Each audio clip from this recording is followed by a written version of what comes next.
right, and welcome back to another episode of Butler's Babble. We aim to motivate, inspire, and to empower you to live the best life possible. We do that by bringing different guests in here to let their stories out, to sort of help other people that might be going through some of the same pitfalls that they went through or maybe are still going through.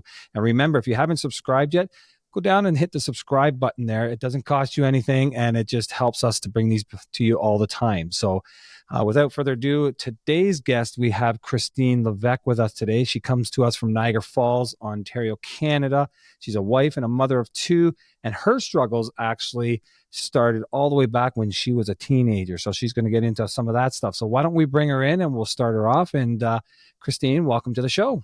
Hi. Hi, John. Thanks for having me.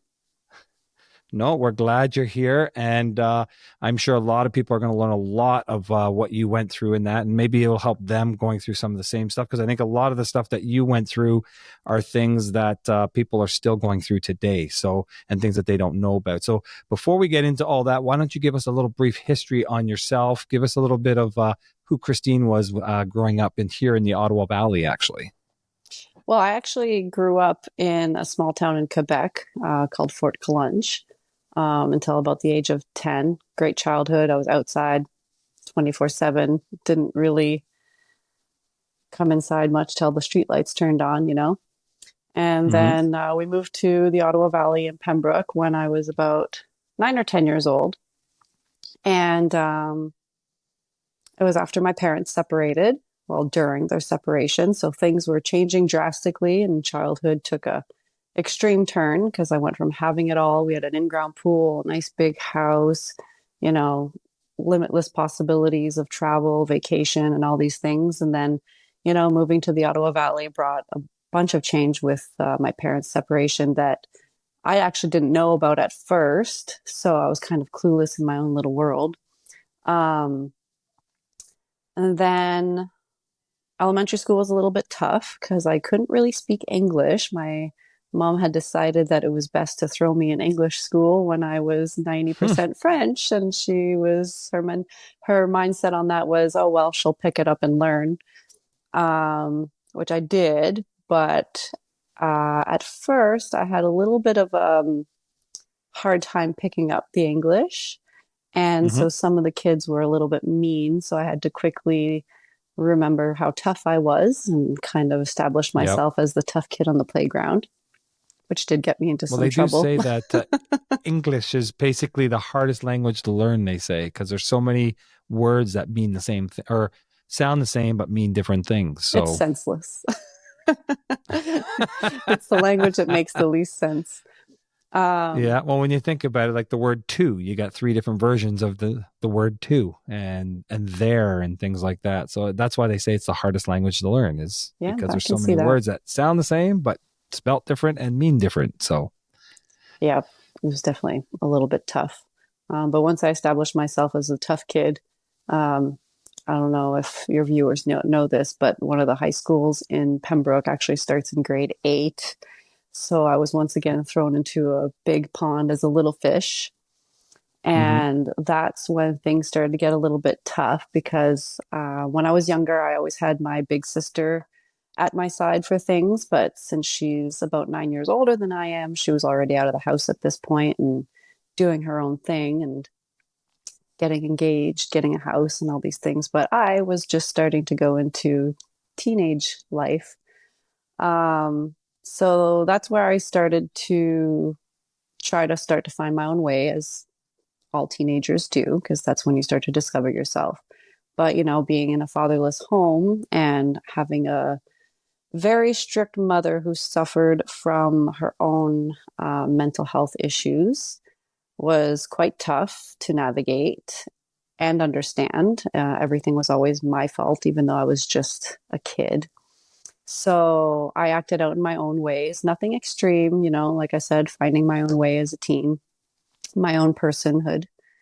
And I was kicked out of the house a lot as a young teen for just disagreeing with my mother. Nothing horrible, nothing awful, but just not being allowed to speak up and say my piece, basically. At 13, I lived with my big sister for a little bit and then went back home. and then was kicked out a couple other times until eventually, as a teen, I was homeless. I was couch surfing, sleeping on park benches downtown until eventually I found roommates. And having roommates was fun when you're a teenager. You have no responsibilities. um, but at the end of the day, I still was responsible enough to complete high school. And I knew to get up and go to school. I mean, I did skip some classes that I didn't care about, but that bit me in the butt later on because then I became a huge history buff and ended up studying as an adult. But anyway, I um, think you were around 15 at that time, correct? uh, When most of that was back and happening. forth between 15 and 17 because I was in and out of Okay. the house, but couch surfing and um, living on park benches was closer to 17. Um, Okay. so I knew I needed to finish high school. I didn't want to be one of those kids who didn't finish high school. Not that there's anything wrong with that because you can get your GED later on, depending on your struggles. But it's something that I was raised from very young, and my big sister completed high school. And at the time, I was very much, I need to do everything my big sister does. So Hmm. I completed high school. I remember going to my graduation. I was very, very sick, and because I was couch surfing and not eating very well, and my friends' parents, it wasn't up to them to feed me, so I wasn't eating well at all. And in fact, a few of my friends were sneaking me into their basements and not telling their parents. Jeez. But hey, So the good parents on didn't even them. know you were there. No, no, many of them didn't. And I remember showing up at my graduation, very ill, threw on the gown, threw on the hat, and it was a pretty emotional time because everyone had someone there to clap for them and congratulate them as they received their diploma. But I was the only kid there who didn't have anyone. Mm, And, but I was still very proud of myself. And I knew that good. I wanted to do good things. Um, so that was I'm my, glad you did that because not to cut you up, but like there's so many people I know of people who did the same route as you, like not the homeless part, but the actual dropping out of school and oh, I can always get my GED later, like you said, but then they never do, and they do struggle later on. And I know of about two people I know of that actually did go back to school in their 20s or in their 30s even just to get their GED because to get a job these days you need at least a high school diploma. at least. So for you to go and finish that, even though the situation you were in away from school, I think was commendable. So I'm glad that you were able to do that. So you should be proud of yourself. I am, and I definitely was then too, because I knew that for my own mental health, the struggles and abuse that I was going through at home, it was honestly better for me to be couch surfing and be in the situation that I ended up in than it would have been for me to stay at home. In high Hmm. school, I don't know, I don't like to use the word popular, but I really liked everybody and everybody liked me. No one messed with me Hmm. because I established myself as the tough kid. So maybe they're a little bit Hmm. afraid to not like me. But, I was friends with every group of kids, and it was great because I spent my weekends at friends' houses, hanging out at parties and being very, very social, which is completely opposite to what I am today. Um, and high school was great. I loved high school, even though like there was a lot of struggles. But at the end of the day, like I said, I would find my mother kind of stalking me. I don't know if that's the right word to use. Some parents may watch this and say, "Oh, she was probably just looking out for you," but at the end of the day, there was a financial incentive to her proving that she knew where I was. So I was always Okay. very tied to a monetary value, and it really, really bothered me with my self esteem because I wanted to be just accepted for who I was and have a parent there for me through my teenage struggles. Because as I tell my kids, being a teenager is about being uncomfortable and it's about change. And through this Hmm. discomfort and through this change, you should have someone there for you to support you. And I didn't have that. I mean, a lot of parents might be all about tough love, but at the end of the day, tough love just creates further generational trauma. Now, not that I believe in coddling your kids if they're being bad, but at the end of the day, Hmm. there's a happy medium that has to be met, as opposed to just like, oh, you're giving me a hard time, go live on the streets and figure it out because that's what I did. That's just not productive in any way. Hmm. So I got a little bit into the party scene around 17, 18 years old. Again, no rules, no responsibilities.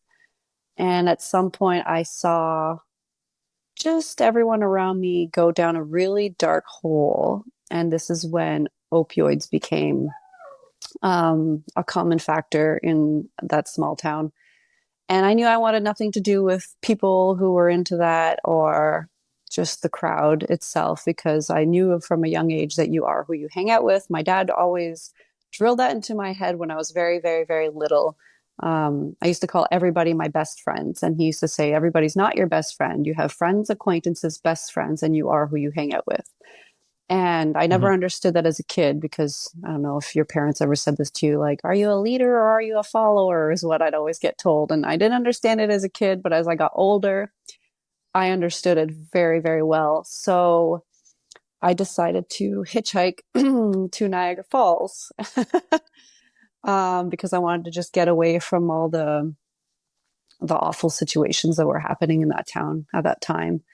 So I'm hitchhiked And for here. people that don't know that, from where we are here in the Ottawa Valley, like you said, in the Pembroke area to Niagara Falls, you're looking about a good 7 hour drive, I guess. Um, if you're just going straight from here to there. So hitchhiking probably took a little bit to get there. Yeah, I mean, people were very quick to pick a young teenage girl up off the side of the highway. It was a little bit of a dangerous situation, so it didn't take me super True. long. But I came here with $35, a tent, and some clothes and a blanket. And I pitched a tent in a field and I walked my way down. This was actually the hardest part was I didn't realize how big Niagara Falls was. I lived in a small Hmm. town where I walked everywhere all of the time.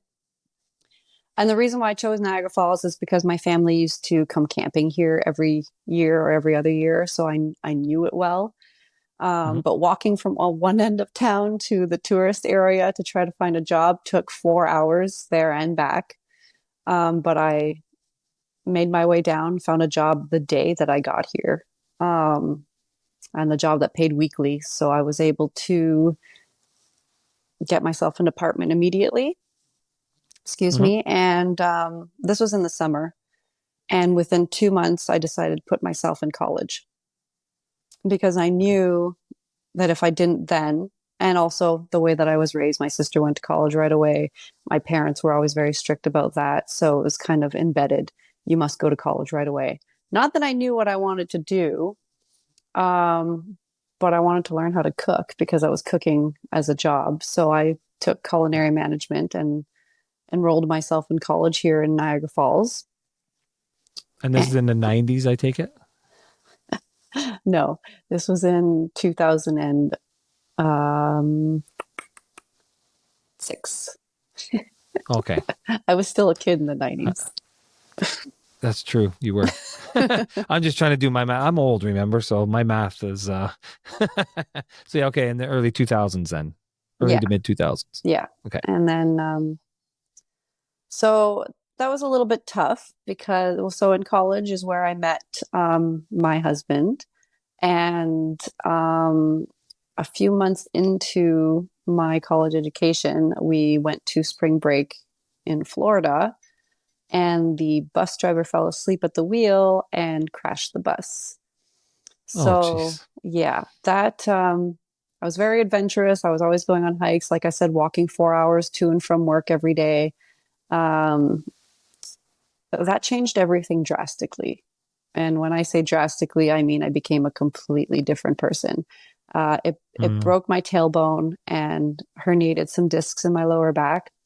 I did rely on a wheelchair for a little bit. I was bedridden for months. Um, Doctors had me on all kinds of medications that made me very, very sick. And I lost tons of weight.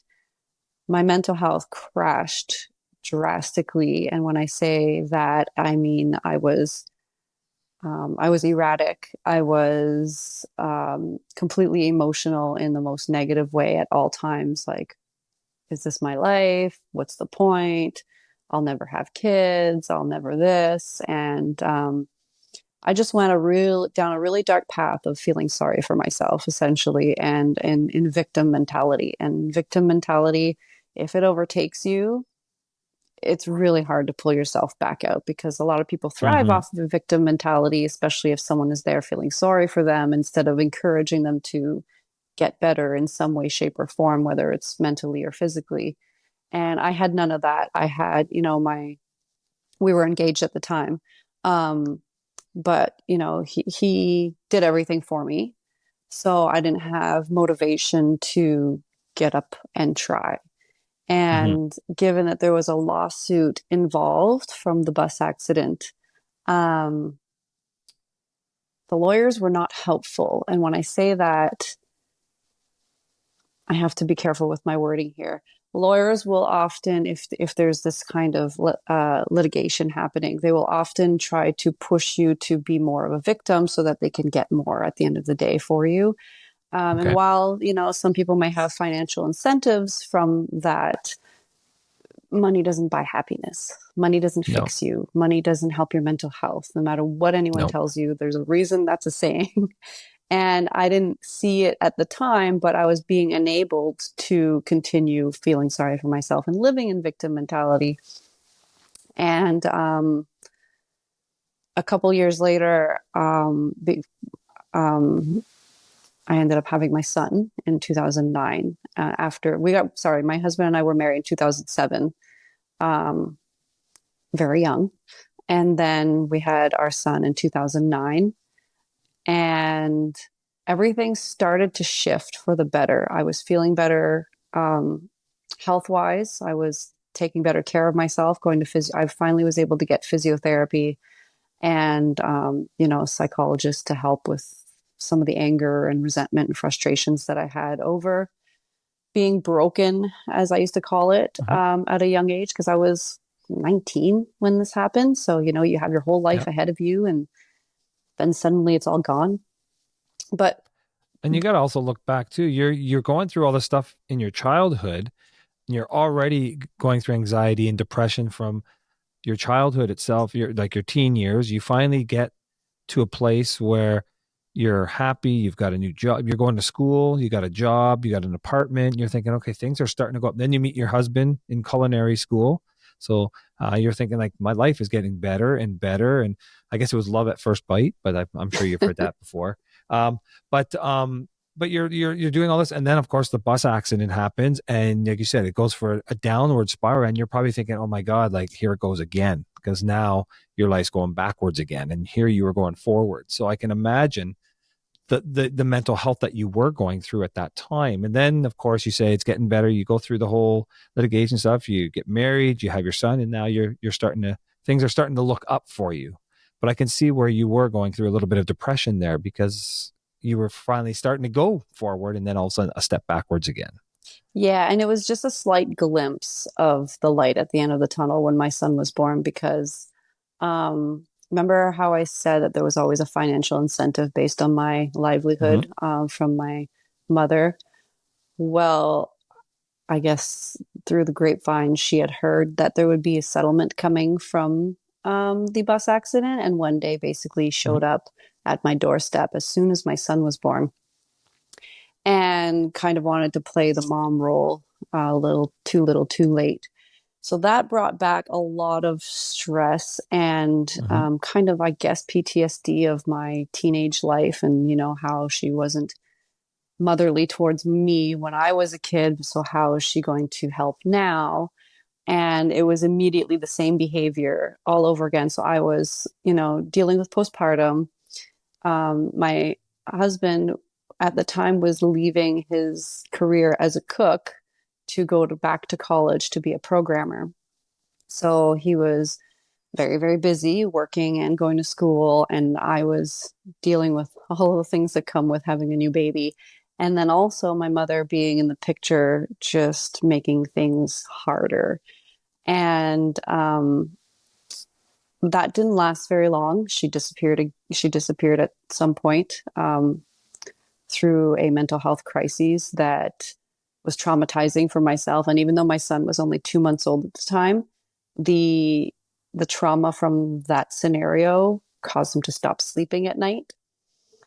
So um, that was very tough. Things escalated quite quickly from there again. Like I said, it was a slight glimpse of the light at the end of the tunnel. And things started to get okay again once my husband got a career in his programming, once he graduated college from that. But then we had my daughter in 2011. And I knew that things were off. Okay. Excuse me. And by off, I mean sometimes when you're a new mom, you join like parent forums, new mom forums. And all of these mothers online were saying things to me like, you should get your son to help change diapers when your daughter's born. You should get your son to go, fetch wipes when your daughter's born. Include your son in all of these activities. And I remember thinking, like, he can't do any of these things. Like, what are these people talking about? And I immediately got Yeah. very angry and defensive, like as if I had done something wrong. Hmm. Um, and then at my son's, just a little after his second birthday, right after my daughter was born, he was diagnosed with severe autism. He could not talk. He was diagnosed nonverbal severe autism. I was told that he would never go to school, so like a normal classroom, that he would never hold a pencil, that he would never talk, that he would never. This was the one that actually affected me the most for some reason, that he would never get a girlfriend or date, is what the lady said to me, Mm, the doctor said to me. And I was like, what? Like, how is it that bad? I don't understand. He seems perfectly fine. He just doesn't yeah. feel like talking. And No, exactly. I didn't understand the struggles because I was in my own little world. Like I said, I was very, very busy, and having two kids back to back, they're only 2 years apart, my kids. So, even though my son should have been graduating into toddlerhood, he was still very infantile. And I didn't Yes. understand why my work was so much more difficult than other moms that I was seeing having a functioning 2-year-old, whereas mine was still needing so much.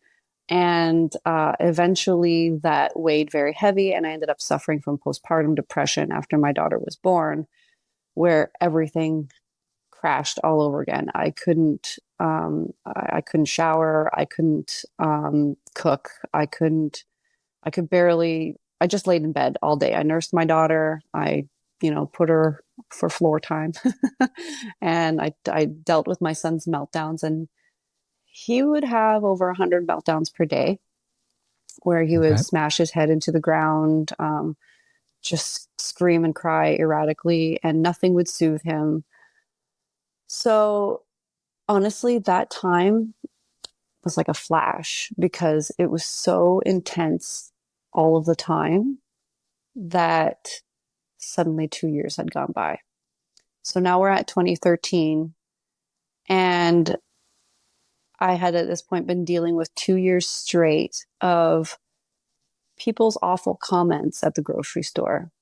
So, my son, like I said, over 100 meltdowns a day, he would have a meltdown. Either the lights were buzzing too bright, smells were too strong, crowd of people, whatever sensory issue that he was having that day, he would just drop to the ground and start like flailing and crying and screaming. And you would hope that people would be human in these scenarios, but at the end of the day, there's actually more judgmental people than there are helpful people in these Hmm. circumstances. So I would have people say awful things to me like, oh, if you can't parent, keep them home. Why do you even bother leaving the house? Maybe you should have taken care of the situation in terms of his life as a young baby. And I would just, and I'll never forget being at McDonald's one time, and he pushed another kiddo down the slide because he was being impatient, and he was 4 maybe, but behaviorally he was 1.5 maybe. Hmm. And the parent, and I mean, I'm still like my daughter, I'm very protective of her as well. So if another kid pushed my daughter, I would say something as well. However, if that other parent stood up and said, I'm so sorry, he's autistic, he doesn't understand, I would go, okay. And then I would deal with the situation differently. But this parent just started screaming at me and then turned and started screaming at my son, who had no clue what was going on. And we were on our way to Walmart that day to do some groceries. And I'll never forget, I broke down outside of Walmart. This was 2013. I sat down on the ground with both my kids in my arms and I called my husband and I said, I can't do this anymore. You have to come pick us up and do the groceries. Um, and I didn't leave the house for 3 years after that because it had all weighed Mm, so heavily on me at that point that I couldn't take it anymore. I couldn't take all the people's stares and all the people's comments and all the people's like awful mentality towards a sweet, beautiful boy who was just having a hard time. Like it's not his fault. I was done.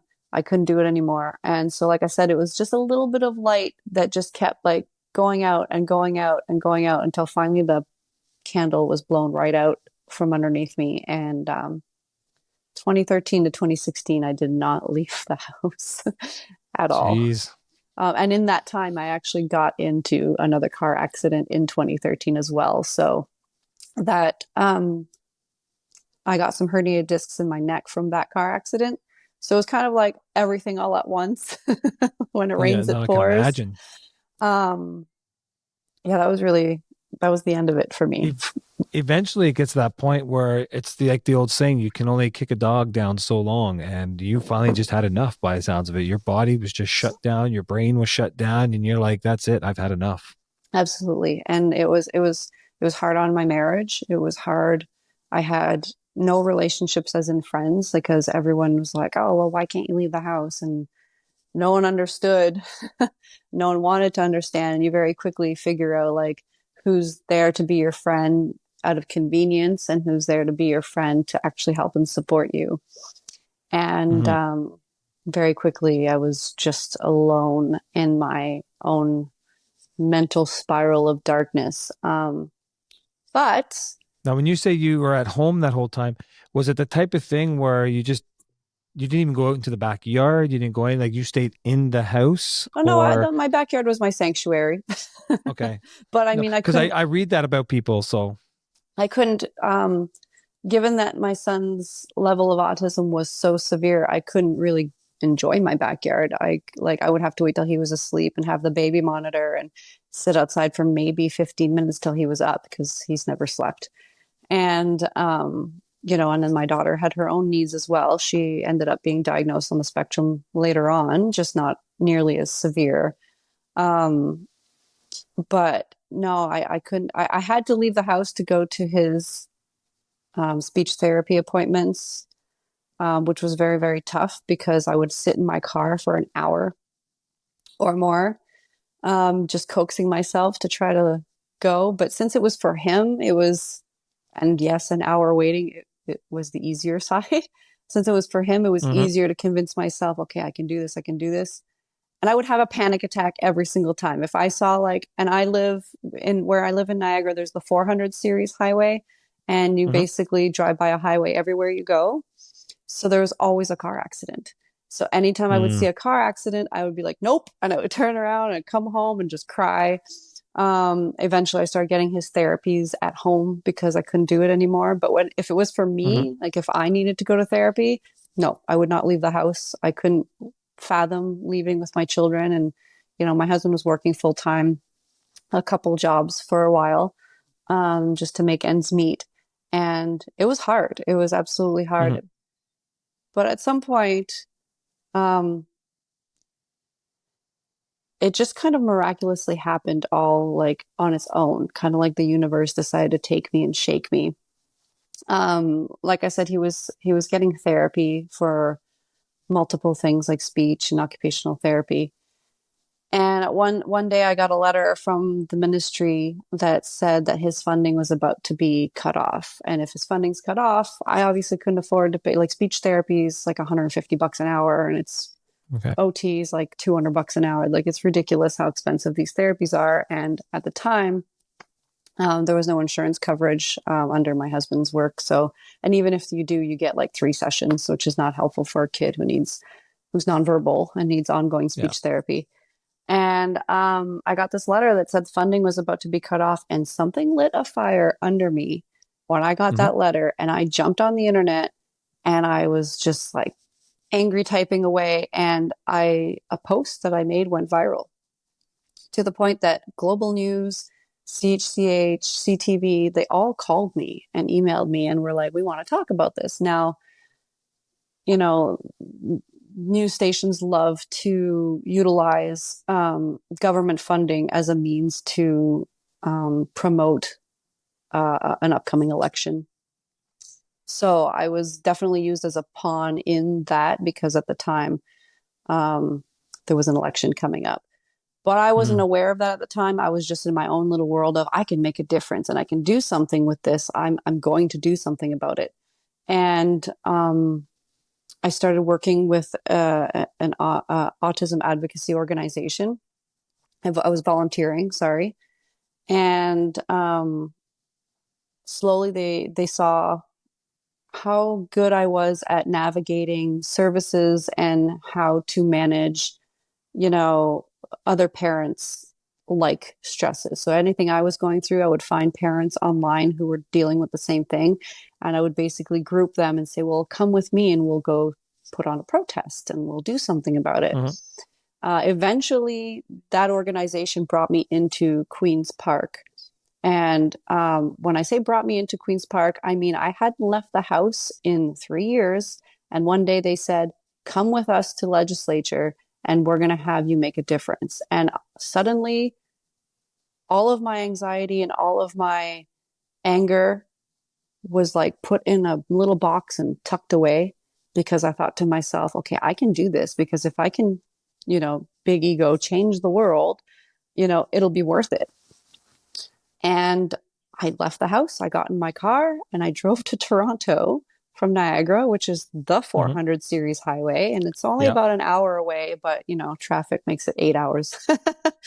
um, it was a long drive. It was the longest drive of my life. And I got there at the protest that I had organized with that organization I was volunteering. And just to see all of these people with the same energy and same struggles as me just made me feel completely not alone for the first time in years. I felt very isolated and victim mentality, like I said, for years. Oh, woe is me. I have the hardest time. I have the hardest kid. I have, all of these negative, negative, negative.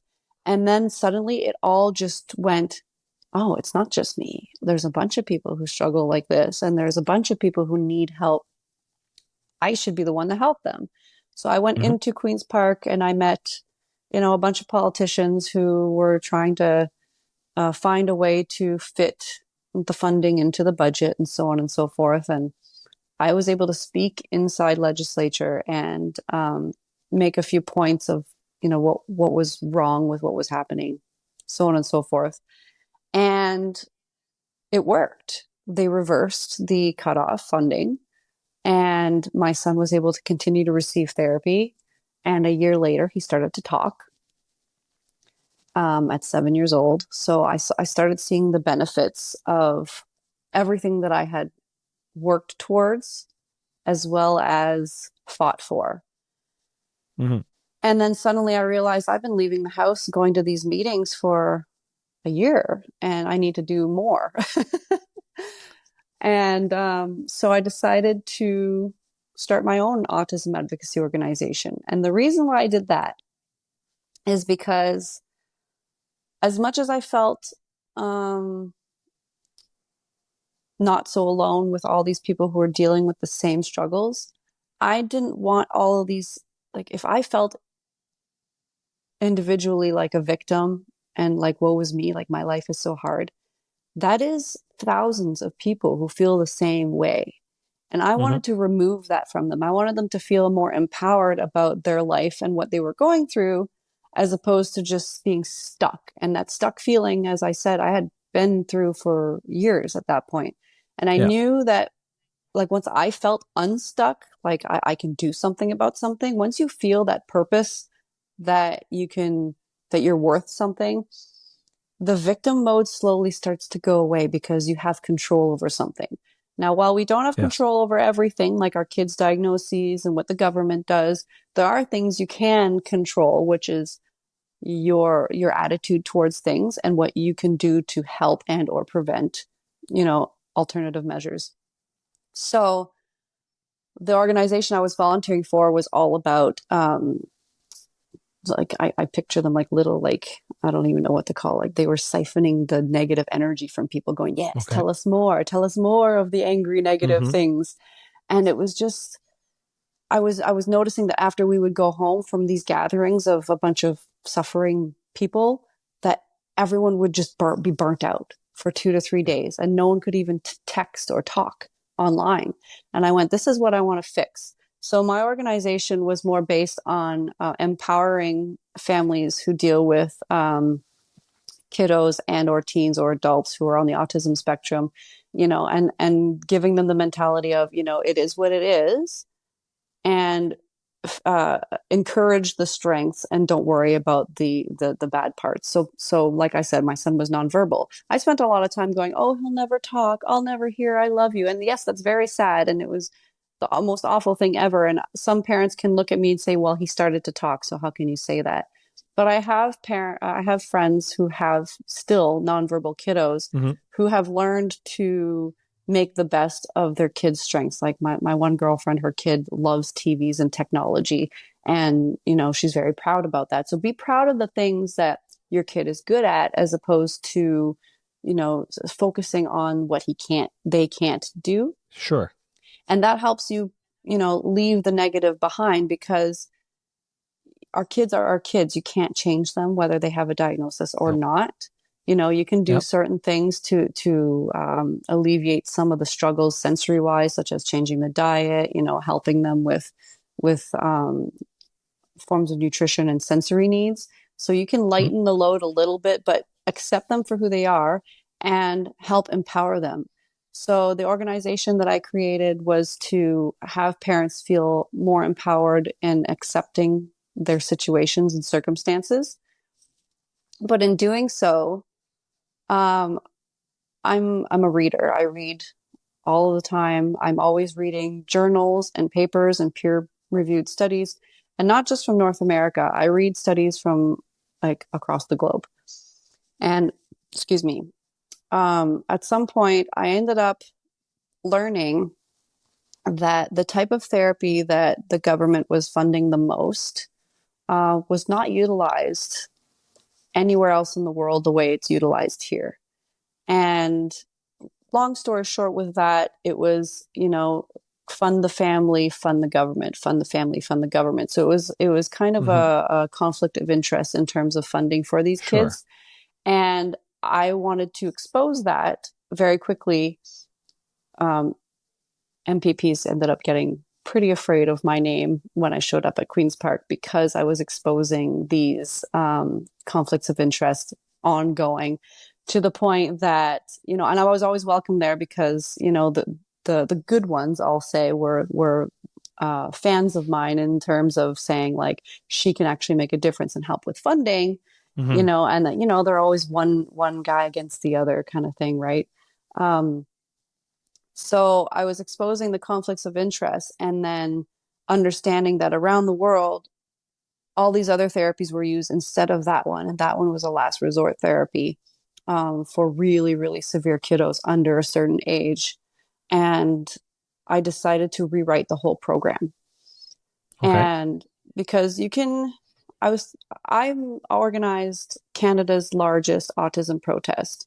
And at this autism protest, families were crying and upset over how there wasn't enough money to fund this type of therapy. And all of their kids were over a certain age. But through my research, I had understood that all kids on the autism spectrum by the age of 9, so 9 and up, sorry, not all kids, 90% is the statistic. 90% of kids over the age of 9 end up suffering from mental health, suicide ideations, or suicide. And Mm-hmm. that was a statistic that was burnt into my head. And I went, okay, this therapy is not helping these kids. And if all of these parents are crying because they need help with their kiddos who are over this age, obviously we need to include mental health services for these kids, not this other therapy. And again, through my research, I had learned that, mental health, occupational therapy, and speech therapy were the three top therapies for these kids. So I rewrote the whole program because, you can ask the government to do something for you and it won't get done, or you can just go ahead and do it for them, hand it to them and say, Hmm. here, I solved your problem. So that's what I did. My organization, got together. We did our research. We gathered therapists from across the globe and discussed, what was needed, hours based. And I wrote the Ontario Autism Program, and ended up getting hired to work on the expert panel through the Ministry of Ontario. And that was the highlight of everything because at this point it was 2018, 2019. And you remember how I said that everything happened in a flash where I didn't leave the house for years and Yep. it seemed like a blink. This whole Yep. time just seemed like it flew by. And in that matter of time, I had helped thousands of families receive proper funding and help them understand their children's diagnoses better, and that it wasn't a means to an end. Hmm. I wrote the whole program, and I was actually also asked to write other policies and programming within the Ministry of Health, Education, and Community Children's Social Services. Um, I provided school boards across Ontario with the ability to learn these tools as well.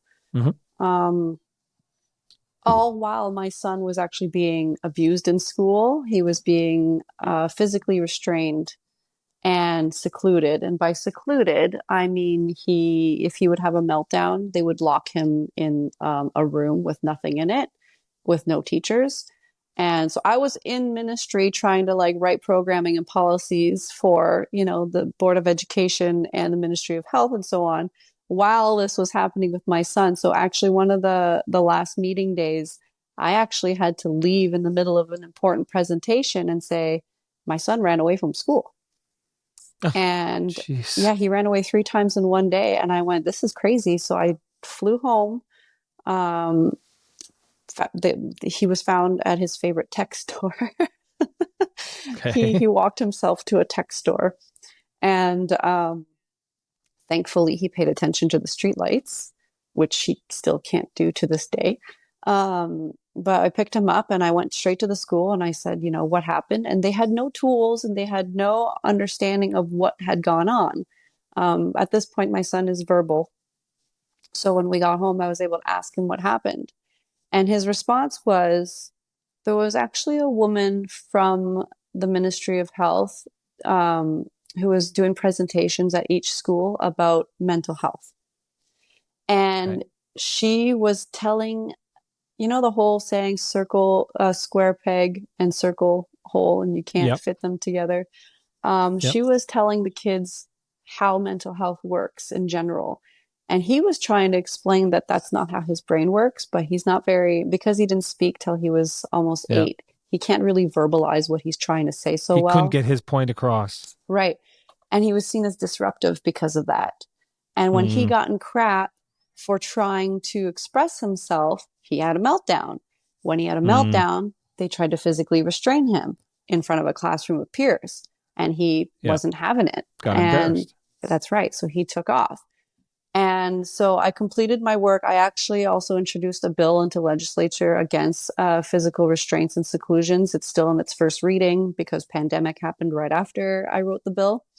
Um, but I pulled him out of school and I decided to start homeschooling from that point forward because, at the end of the day, I can write programming and policies until, my fingers fall off. But if school boards Mhm. aren't implementing it actively and preventively as well, um, it's just not going to be beneficial, and these kids suffer. So myself, going back, I was actually diagnosed with autism in 2019 while working with all these professionals in the ministry. And everything kind of like an aha moment. Like, this is why I needed to fit in with every group at school. This is why I acted out in the ways that I did. And this is why, in elementary school, I excelled, but then in high school, I was bored because I didn't want to do the subjects that I didn't enjoy doing. But the ones I did, I had Mhm. 98 and 99 in, right? And Yeah. so it brought me to an understanding that, the public education system is not always meant for everybody. It's not cut and dry for everybody at the same time. So I decided to homeschool because I can help my kid better at home. And now he's thriving. He's in grade 9 and he does his high school work. And while Mhm. he hates certain subjects, I tweak my curriculum in a way so that he feels more motivated to complete the work.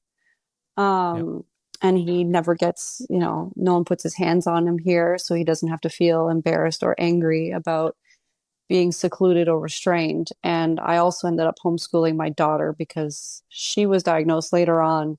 Um, you know, Cole's notes of this fun fact is that girls on the spectrum mask better because we learn from a very young age how to mimic other people's behaviors, whereas boys are just who they are. Okay. So with my daughter, she seemed like she was doing well, but was really struggling inside. So when teachers would, get upset with her for not being able to sit still or talk because she didn't want to talk. My sister was very quiet in high school or in school as well. But my daughter just would not talk in school.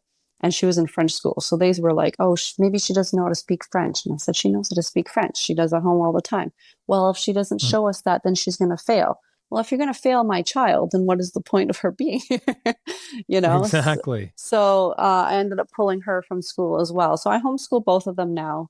Um, and there are still struggles. There's good days and bad days. Um, Sure. seasonal, seasonally in the winter is harder. Um, lack of sunshine and all that fun stuff. And I'm not saying that depression doesn't loom here and there because it's hard work and I'm always on autopilot and I don't have much or any time for myself, as they do extracurriculars as well still. But from all of that, which seemed like a blink in time, I learned that victim mentality will make those dark times so dark that you can't help yourself and you definitely can't help your kids or the people who love you. And while that may Hmm. sound counterproductive, the whole you can't help people who love you, the people who love you and want to help you have to see that you want to help yourself. Because if you don't want to help Hmm. yourself, it just makes them feel awful.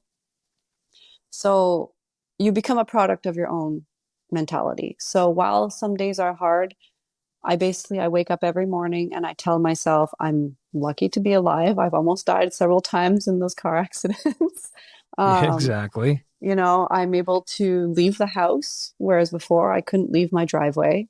Hmm. I have two healthy children who, even though they've been through trauma in their life and what they've gone through in school and otherwise, they're healthy kids and they're happy kids. So I just thank the universe every morning that I get up for the circumstances that I have, even if it's a hard day, even if I'm tired waking up and going, okay, I have to cook two different meals. I have to take the one kid to this and the other kid to that. And money is tight today. And, whatever it may be, I always am grateful for what I have because when you Hmm. forget that, it's very easy to just fall down that deep hole and not be able to come back out. Definitely. And I, and And if you don't, oh, sorry, go ahead. I actually just wanted to say something too Yep. that I wrote down. I was thinking about this before we started the podcast is, um, so everyone has stuff. Everyone's been through stuff. Everyone deals with stuff. Now, prospectively, depending on where you are in your mental health, it may seem like the worst. It may seem not so bad. Like, for example, of what I've gone through in the last year, that I won't get into, but a family member almost passed away. And I had to really step it up and take care of things. very, very actively. And, you know, it depends on where you are in your mental health. If it was 10 years ago, it would have destroyed me. And I would have thought, like, oh, you know, I can't do this anymore, and maybe not been able to leave the house again. Right. But everyone Hmm. has stuff. And depending on your perspective, you can do two things. You can either take that stuff and let it define you for your entire time that you have left on earth, and that would suck. Or you Yeah. can take that stuff and define it, because you can take control over what you can control, and you have to let go of what you can't control. And the sooner that you learn to let go of what you cannot control, the sooner you're able to pull yourself out of victim mentality and thank, you know, the universe or whatever spiritual path you may be on. You're able to thank whatever it is for what you have. That's Yeah. what I find super important to remind people, because everyone has stuff. Everyone suffers at some point. That's life. That's life was never Yeah. meant to Oh, be definitely, easy. definitely. No, exactly. If it was meant to be easy, we'd all be successful all the time. So yeah, I couldn't have summed that up even better. So no, I just wanted to say, like, going back to with your son, because like you said, he was nonverbal, and then when he was 7 years old, all of a sudden, boom, he just started talking. And then I'm sure there's a lot of people that have children that are going through all that. And was it something that triggered him that made him start to speak, or did he just one day just wake up, start speaking, or how did that all come about? I know we're Um, going back a little bit, but well, actually, it's significant that you asked that question, because through my organization, I would work with families. I worked with tens of thousands of families across Ontario, and one thing that I found is you have to be willing to do the work. So there's two aspects to this. Number one, some kids just never become verbal. It's just something in their brain neurologically that has not formed and has been damaged from one thing or another. But that is a reality that some parents need to just understand. But to the other side of that, if at some point your child has shown signs of wanting to speak or being able to speak at some point in time, before or after whatever caused them to stop speaking occurs, you have to work every single day. So these thousands of families that I worked with, there were only two families that actually worked with their kid every single day. And when I say work with the kid, I mean everything is like, you know, label the fridge, spell out fridge. Don't open that door for that kid until, you know, he mumbles something that sounds like fridge. You know, mhm. there were labels everywhere around my house. So going to speech therapy and learning for 1 hour a week is not the end of it. It's take the work home and do it constantly. So if the kid is able to learn to speak at some point, um, that is what helps that become a success. But again, neurologically, there are some times where the kid will not ever be able to speak. But with Mhm. that said, you are a product of your environment. So if the child is part of a high stress environment, the child will not be able to form those neurological pathways to put together like the word and the name and the sound. It's just not feasible. Whereas if they're in a less stressful environment, then they may be more able to put sounds together eventually over time. So my one Yes. girlfriend that I was talking about, who I said her kid, you know, loves TVs and technology, um, he's nonverbal, still considered nonverbal, but he very much can say hi to my son and say my son's name. And he's very much able Yeah. to ask for what he asks for because it's something he really wants. Right. Yes. So Yes. it's about doing the work. Actually, the first thing my son said when he first started to be able to speak, aside from "Hi, how are you," which put me and my husband in tears because we were like, I can "What just imagine. happened?" The Yeah. first thing he said to me his first day speaking was, "Mom, please no more sports. I'm a tech Oh, kid."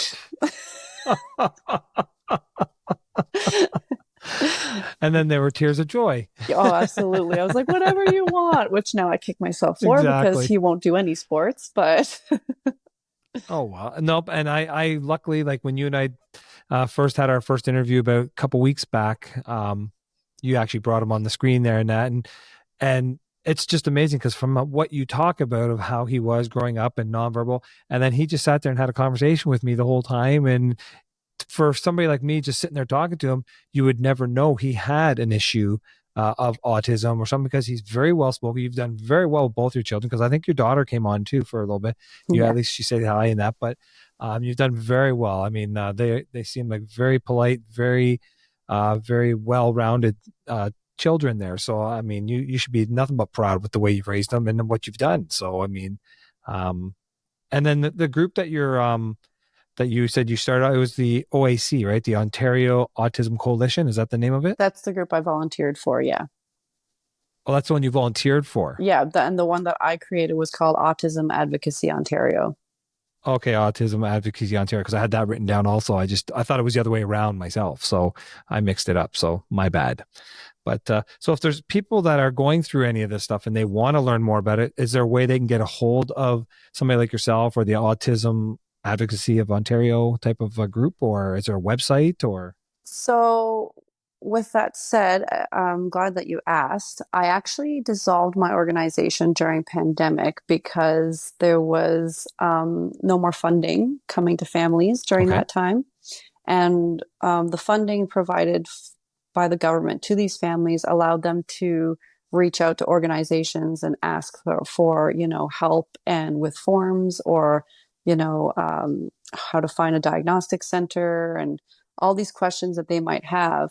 And in that time, just everything just went silent. And so I dissolved my organization for both that reason and the reason that I wanted to spend more time at home homeschooling the kids, because if you want to change the world, you start at home. Sure. Um, I strongly don't advise families to go online and look for help in terms of what do I do. And the reason why I don't is because online you will find 99% of people who are in the victim mode, the woe is me mentality that doesn't actually empower the child or the family into understanding that it is what it is and there's really nothing you can do to change it. If they're watching this podcast, understanding that speech therapy and occupational therapy are the top two therapies for children on the spectrum that might need guidance. But aside from that, understanding that you have to just accept them for who they are, don't push things that they aren't good at or don't like, encourage the things that they are good at and do like. In schools, I found through helping families with what's called IEPs, which you might have heard of, individual education plans. IEPs Hmm. are often tiered towards what the child's not good at first. Like, let's work on the stuff they suck at, and let's just Yeah. not focus on the stuff they're good at. Make sure that the parent is in control legally of the IEP. Make sure that Hmm. it is the opposite, that the IEP is geared towards the child's strengths only, and forget Yeah. everything that they're not good at. Because if a Yeah. child is stressed, the diagnoses get stronger and the meltdowns get stronger and the behaviors get more prominent. So going online, I find is not helpful, because then you get stuck in the whole like, oh, you know what if my kid never this, or my kid Hmm. has this many meltdowns and behaviors, what do I do? There's nothing you can do other than be supportive, be Yeah. loving, and be understanding and patient. That's the only thing that you can do, which is another reason why I was very comfortable dissolving my organization, because um, it's not helpful to be the parent thinking about yourself. And I know this sounds awful, because I was that No, I know what you parent. mean. I was that Yeah. parent who was like, oh my God, my life. Oh my God, this is so hard. Oh, it's never going to get better. How did I get, in this position? It's not about you at all. It's No. about just being a patient, understanding parent. And if your life is hard because you ended up in the circumstances that you're in with the type of diagnosis your child has, make the best of it, because you can't change it.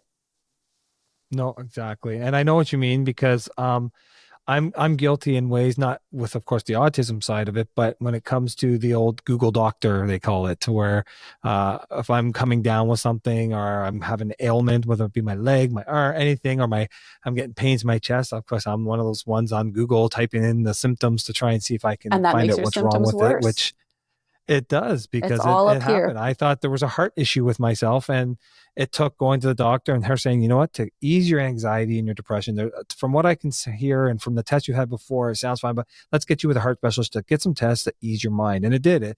It got to the point where I went to the doctor, had all the tests done. And then when I met with the specialist, the heart specialist, she said, you know what? I don't know what your issues were. Why? What was it? And I told her about the chest pains, and she's like, you know what?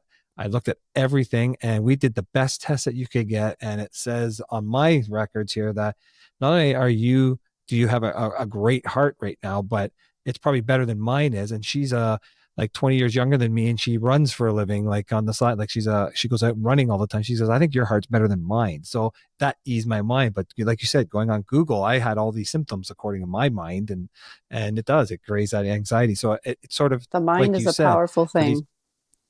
exactly, and these people that are having these issues with a child that suffers from autism.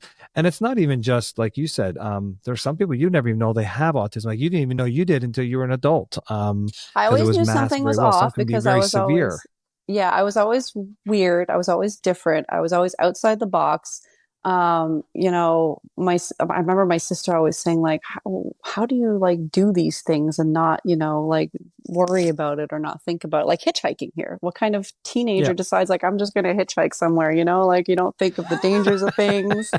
You don't think of the Yeah, consequences of things. It's just like, I put my mind to this and it's going to happen. Like the signs were all exactly. always there, but no, like the spectrum is very, very broad. And the, the, the more that you focus in on what other people are telling you, the more you become Yeah. that, and that's really important to understand. Actually, through everything that I've learned with helping my kids, one of the things that I do that can help, which I mentioned a little bit earlier through nutrition and Hmm. toxin removal and just being careful about diet is everything because gut to brain is directly correlated. For many people who don't know that, the diet that you feed your children actually can make the autism more prominent or the symptoms more severe. So one of the things that did help along the same time that we were doing speech therapy daily was I removed everything crap from his diet. And I know some people might say like, oh, that's so mean. Kids need sweets. No, they don't. They absolutely do not. Um, you know, I cleaned up his diet completely. And from that, um, our bodies are filters, our livers, our skin, our bowels, our bladders, everything is a filter. And our bodies heal and regenerate cells every 5 to 7 years. So you are actually able to clean out toxins from your body and even your brain because there are some things that cross the blood brain barrier. Um, so doing toxin removal and clean eating actually helps tons. And there are some myths about the gluten-free diet and the casein-free diet and stuff like that. Be careful of that. Um, I would advise that everything in moderation is fine. 80-20 is how I like to try to live. Hmm. Hmm. My kids do get ice cream here and there, but it's about where you get the food from. So, if you're getting um, milk from a cow that's been, jabbed with antibiotics for its whole Yeah. life, and you're drinking that milk every single day, those toxins are going to go into your body and cross the blood brain barrier. Whereas Yeah. if you buy organic milk and you drink it just once in a while, you're going to have different results and feel different in your body from your gut to your brain, which Yeah.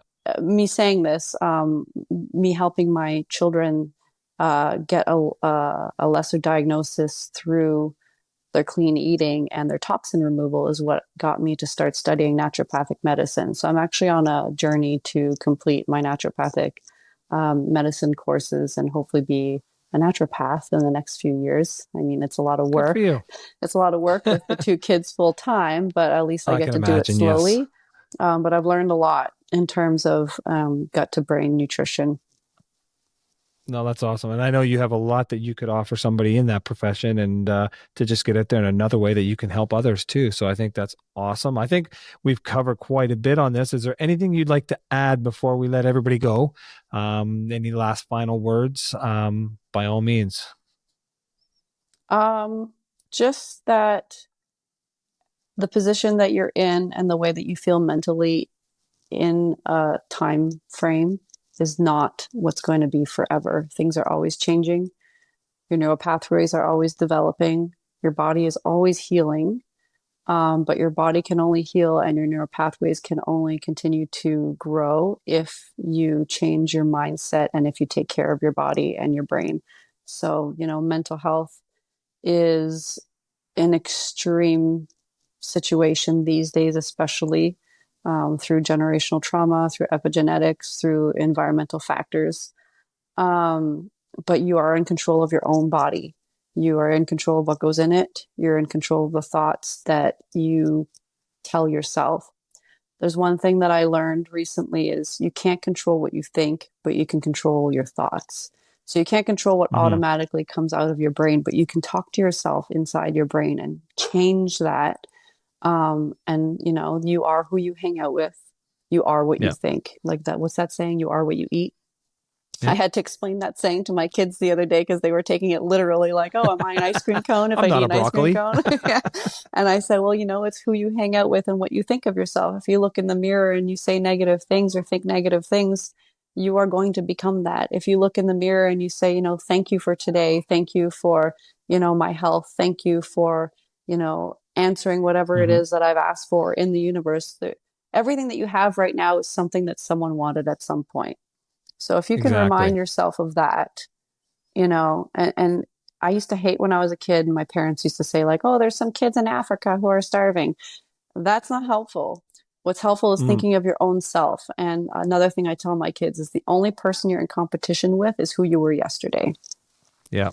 So be better than you were yesterday. Be kinder to yourself than you were yesterday. Remind yourself that every day is a new day and take care of your body and your brain because you only get one.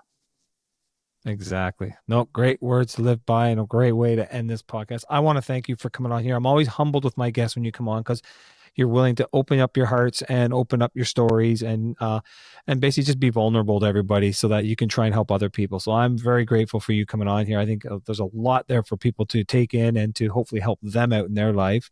And I hope nothing but the best for you. And I know we'll keep in touch over time. Of course, we're not. We've become a good friendship there. So I hope nothing but great things for you and your family. And I see that you guys are gonna. I think your kids are gonna soar, and you're gonna be proud of them when they get older too. You watch. So thank you for coming on here. Thanks for having me. And no, thank you. And to everybody else out there, I hope you come back for another episode of Butler's Babble, where we try to empower, motivate, and inspire you. And remember, if anybody asks, say the butler did it.